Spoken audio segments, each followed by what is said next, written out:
안녕하세요, 케빈입니다. 현재 비트코인 상황을 잠깐 보겠습니다. 여전히 이제 매수의 힘이 굉장히 좀 부족한 모습을 보이면서 하락을 진행하고 있는 모습인데요. 이번 주까지는 계속해서 더 지켜봐야 되는데 이제 며칠 안 남았죠. 이제 이틀, 3일, 이제 며칠 후면은 주봉 차트가 또 바뀌는데 아직까지 매수에 대한 거래량이 많이 부족합니다. 예, 그리고 전체적인 거래량도 많이 부족하고, 그렇기 때문에 이걸 우리가 진짜 반등이라고 보기에는 아직까지는 좀 많이 부족하지 않나. 예, 그리고 여러 가지 하락 다이버전스를 그리는 패턴들이 많이 보여지고 있습니다. 예, 그렇기 때문에 그런 거를 보게 되면은 그러니까 상승과 하락에 대한 확률적으로 봤을 때 하락에 대한 확률이 조금 더 높다. 예, 하락 조금 더 높다.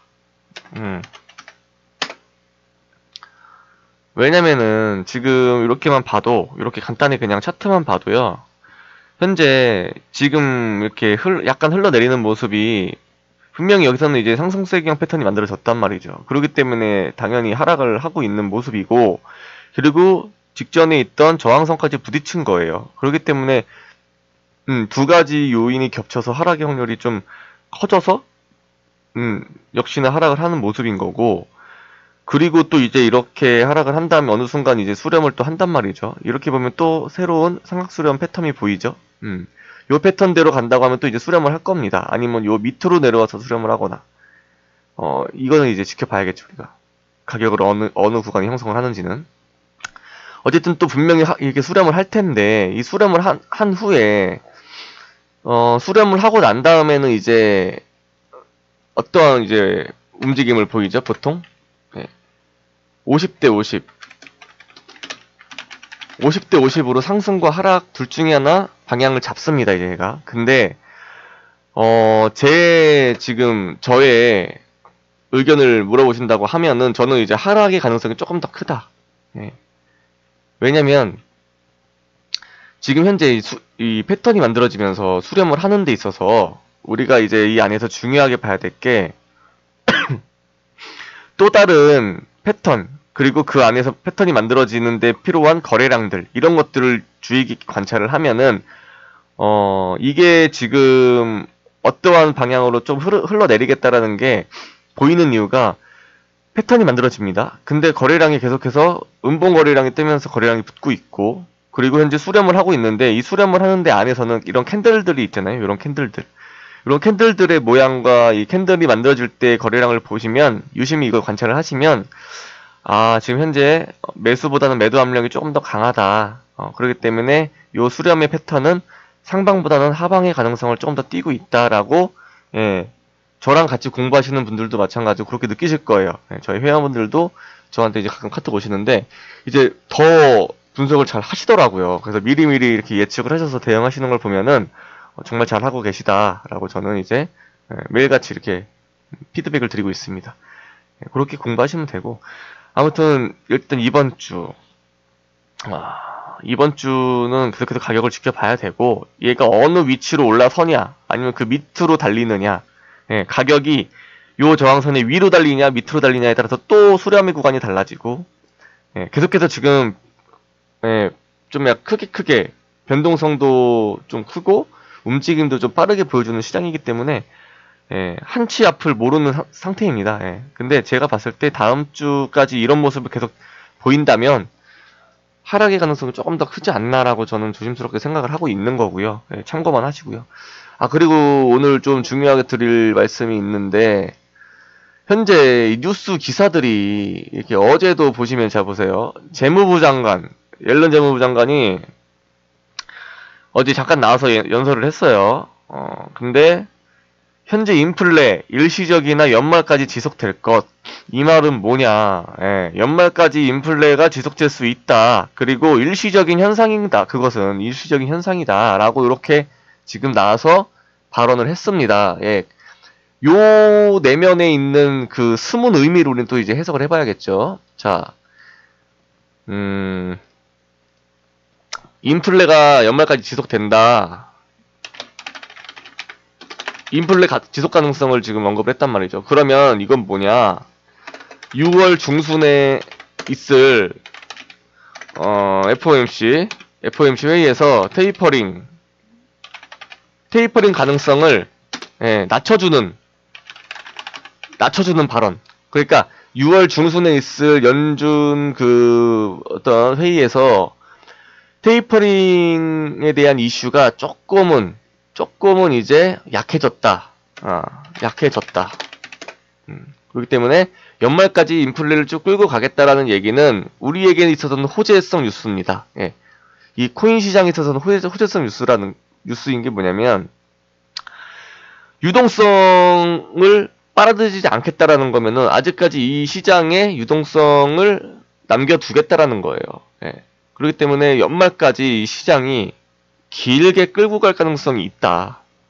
그렇게 해석을 해봐야 되는 거죠.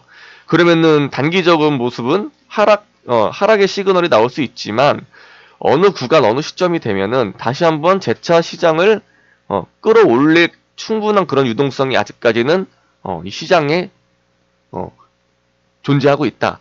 그렇기 때문에 분명히 그런 유동성들은 어느 구간이 되면은 일시적인 그런 유동성들이 한 번에 몰릴 거예요. 왜냐면은 분명히 그것들이 기다리고 있는 구간이 있을 거거든요.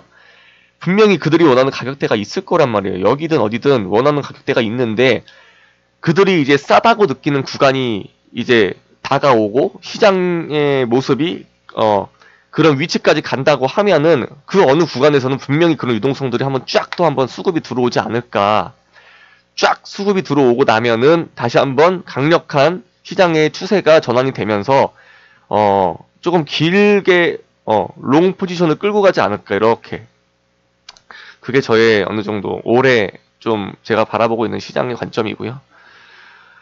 아무튼 어제 재무부 장관 이 분의 그 발언은 굉장히 시장에 있어서 호의적인 발언이었고 어느 정도 시장에 있어서 긍정적인 효과를 가져다 줄 수 있다. 그렇게 일단 정리를 하겠습니다. 그리고 요즘 이 뉴스 기사만 보고 좀 이렇게 많이 맹신하신 분들이 계세요. 언론 이제 기사라던가 이런 시장에 던져지는 재료들에 대해서 많이 좀 이렇게 휘둘리거나 그거에 있어서 이렇게 맹신하면서 이제 투자를 하시는 분들이 계신데 제 생각을 좀 말씀을 드리자면은 뉴스 기사가 어떠한 역할을 하냐 이 시장에서 제가 생각하는 뉴스 언론 기사에 대한 시장의 역할을 말씀을 드릴게요.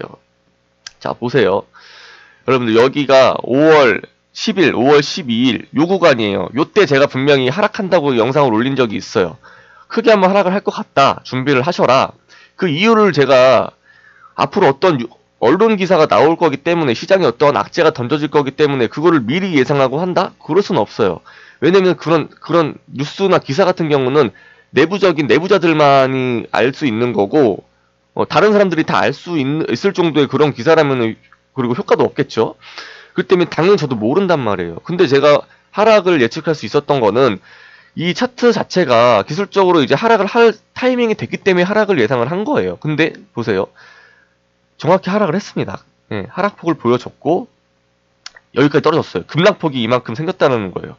이 급락폭이 왜 생겼냐 이걸 우리는 봐야 되는데 뉴스 기사가 아마 요때쯤 나왔을 거예요. 요렇게 아마 지지선을 지지받지 못하고 12일인가 그때쯤 나왔을 거예요. 보시면은 제가 기사 가져왔습니다. 예.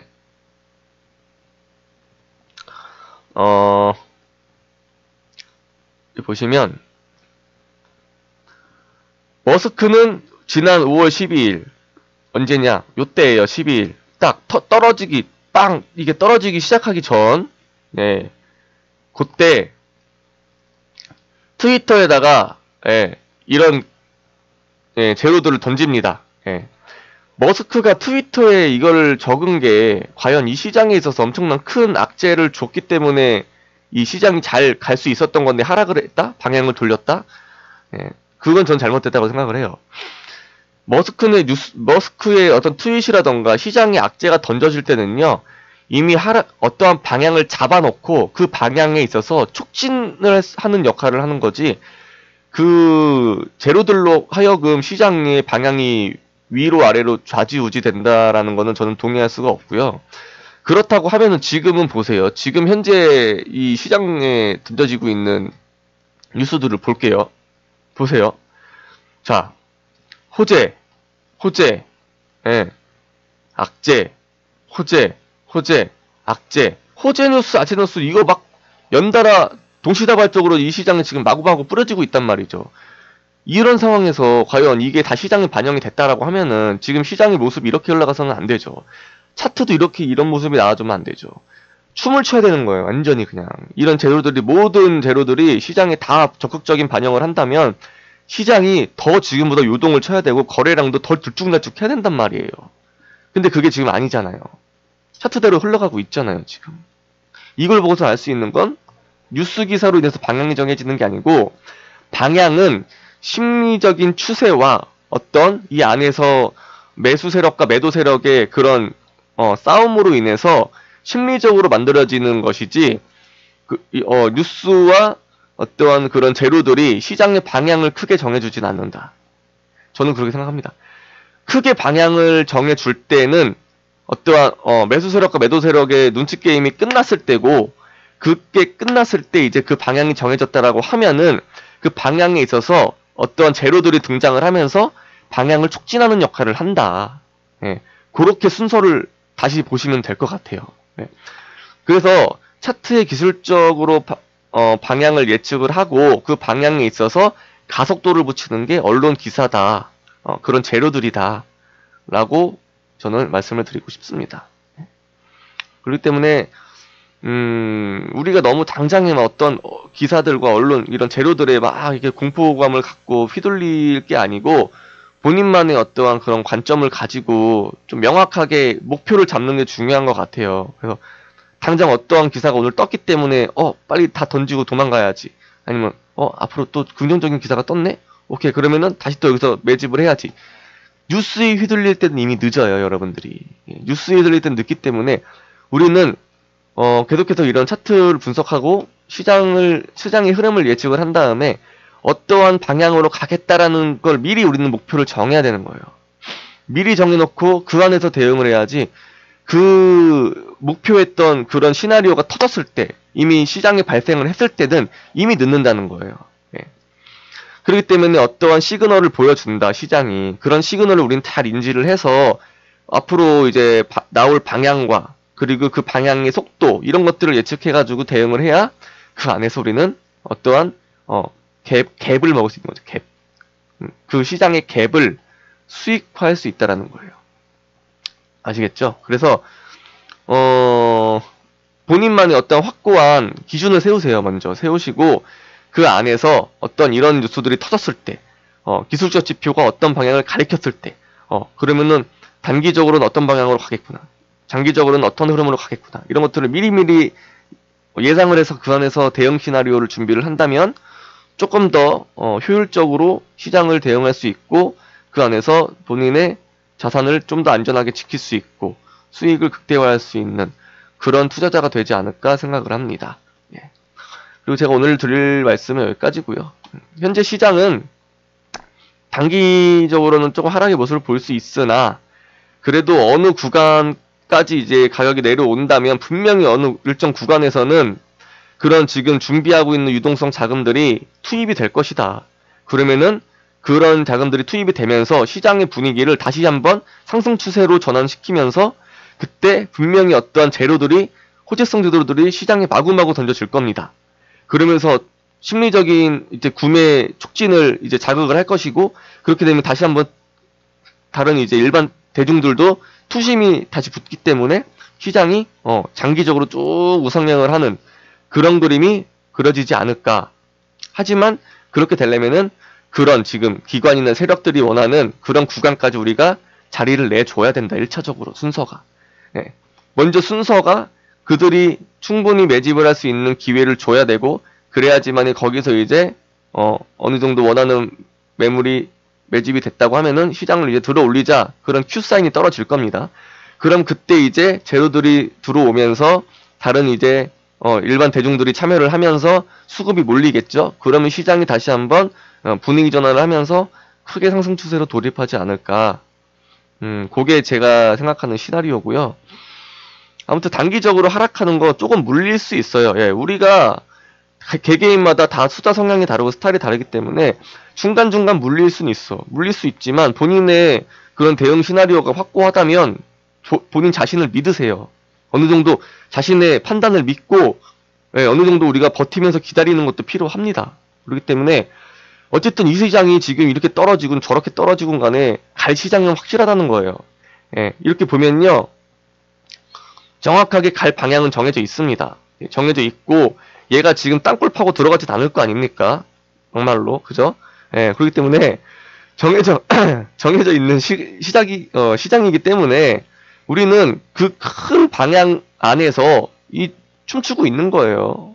그렇기 때문에 여기서 조금 물릴 수 있고 기다림의 시간이 필요할 수도 있어요. 하지만 급한 거 아니면 그냥 우리는 기다리면 가는 시장이기 때문에 기다리면 됩니다.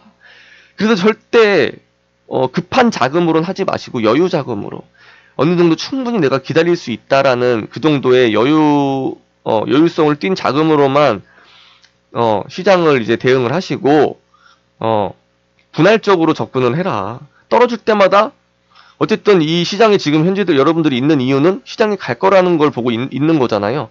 그래, 그러면 갈 거라는 전제 조건이 깔렸다면은 그럼 이렇게 하락할 때마다 구간 눌림이 발생할 때마다 그들에게는 어떠한 자리인 거죠, 그게? 기회의 자리인 거예요, 이런 게 다. 어쨌든 이 시장을 갈 거라는 그 전제 조건을 갖고 모였단 말이야, 우리가. 그러면은 이런 구간마다 사 모아야 되는 거지. 아니면 더 기다려야 되는 거고. 그죠? 결국에는 가기 전에는 이러한 기다림의 순간이 필요하기 때문에 그거 지나가면은 그럼 어떡할 건데? 올릴 수밖에 없는 거예요. 올릴 수밖에 없는 거야. 계속해서 뚫고 여기까지 내려갈 것 같아요. 여기 지하 세계까지 갑니까 얘가? 말이 안 되는 거예요. 왜냐면은 여기서 지금 다 매집을 했을 거고 아무리 세력이나 기관이라고 불리는 그들도 여기 구간이 평단일 거란 말이야. 이미 그리고 이렇게 내려간다고 치면은 본인들까지 다 같이 죽자라는 건데 절대 말이 안 되는 그런 그림이죠. 그렇기 때문에 어느 구간이 오면 들어 올린다. 그래도 시장을 끌어올릴 것이다. 하지만 그게 언젠지는 우리가 모른다. 그래서 우리는 단기적인 흐름을 예측할 수밖에 없고 그리고 어느 순간이 되면은 분명히 이제 그 흐름이 멈추는 구간이 온다. 변곡점이 생겨서 가는 구간까지 기다리면 되는 거예요. 우리는 그냥 조마조마하지 마세요, 여러분들. 아시겠죠? 또 얘기가 좀 길어졌는데 아무튼 오늘 여기까지 하겠습니다. 감사합니다.